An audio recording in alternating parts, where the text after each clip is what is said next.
নমস্কার বন্ধুরা, আজকে আপনাদের নিয়ে চলে এসেছি বাচ্চাদের খাবার।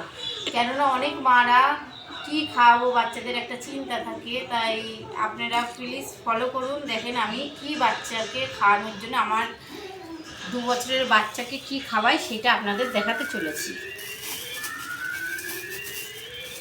এর মধ্যে আছে মটরের ডাল, মুগ ডাল একসাথে মিক্সড করে নিয়েছে, মুসুরির ডাল। দেখেন আপনারা ভালো করে, মটরের ডাল আছে, মুগ ডাল আছে, মুসুরির ডাল এর মধ্যে আছে।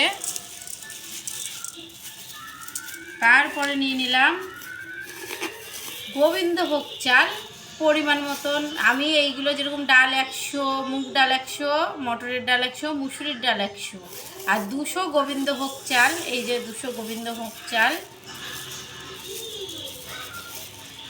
200 এই যে 200 হচ্ছে সেদ্ধ চাল, আর কাঠবাদাম, কাজু বাদাম আর এমনি বাদাম। এই দেখুন গাইস, এইগুলো এখন ভালো করে ধোবো, ধুয়ে রোদ্দুরে শুকাতে দেব। ভালো করে ধোবেন, ধুয়ে ভালো করে রোদ্দুরে শুকাতে দেবেন। তারপরে ঘরে মিক্সচারে মিক্সড করবেন, গুঁড়ো গুঁড়ো হবে। তারপরে চালনি দিয়ে চেলে ওইটাকে রান্না করবেন, একটু লবণ একটু চিনি দিয়ে রান্না করে দেবেন। তাহলে দেখবেন বাচ্চারা খুব সুন্দর খাবে, বাচ্চাদের চেহারাটাও ভালো হবে। আমি আমার বাচ্চাকে খাইয়ে খুব ভালো লাভ পেয়েছি। আপনারাও খাওয়ান, দেখেন ভালো লাভ পাবেন। আপনাদের যদি এই ভিডিওটা ভালো লেগে থাকে তাহলে সবাইকে শেয়ার করে দেবেন আর লাইক করে দেবেন। নমস্কার বন্ধুরা। এই দেখেন বন্ধুরা, এরকম ঝুড়িতে ভালো করে ধুয়ে নেবেন, কষলিয়ে কষলিয়ে, নাহলে এর মধ্যে দেখেন কেমন সাদা সাদা একটা বেরোচ্ছে।